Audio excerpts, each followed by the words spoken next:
If you've been starting to do the good habits, you've started meditating, you've started gratitude journaling, you started reading and exercising, but you've always find to be good with it for a few days or maybe a few weeks, and then you slip up and you're back to, being like shit for the next few months.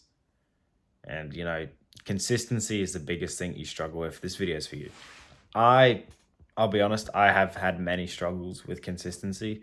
Um, over the course of the past few years that I've been, getting myself into doing these habits, and I've always found every single time that I'm actually consistent in doing the good habits is when I'm using a habit tracker. Now, if you don't know what a habit tracker is, it's basically like a table, kind of like just a list of habits on a sheet of paper. It's like a to-do list.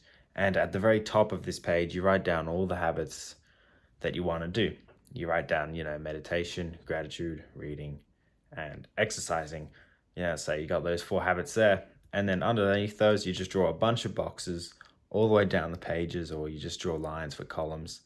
And every single day, you just tick it off every time you do the habit. And the next day, you tick the ones at the bottom. If you miss it, you do a little cross or leave it blank, and then use that as motivation and go and fucking get it right for like the next day or the next 3 days in a row. Every single time I've been consistent with the good habits is when I've been using one of these habit trackers. It's when I've written one out, I've torn it off the page, and I've stuck it on my wall, either right on my door where I have it right now or next to my computer. And the big thing is, the big problem that I've ran into a few times, and I'm sure some other people have, is when you have your habit tracker and then it ends, you don't make a fucking new one. And we are always, I don't know, I always seem to fucking forget this. And I make the habit tracker. It's been like a great 2 weeks of my life, but then I get to like day 19, day 20, and the little page runs out. And I haven't made my next bloody habit tracker. And then, I still managed to hold the habits for another good 3 days.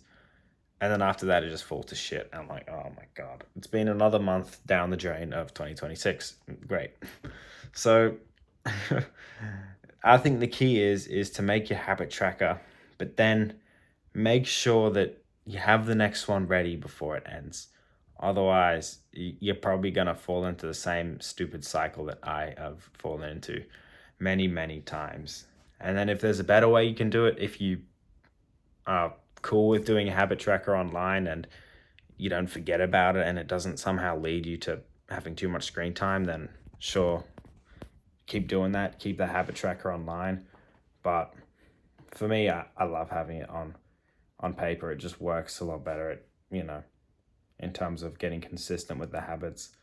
Just got to lock in and, make the next one. So just a quick video. Just wanted to share my thoughts on, getting consistent. Habit trackers.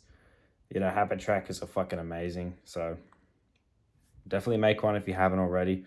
I've got a tutorial on it from way back when. You can go sort my channels to like the oldest videos, and you can go look through all those shitty ones, and you'll find a video on how to make a habit tracker. So yeah, that's it. Check out the links below. Subscribe to the channel if you're new and you want to see more videos like this. And take care.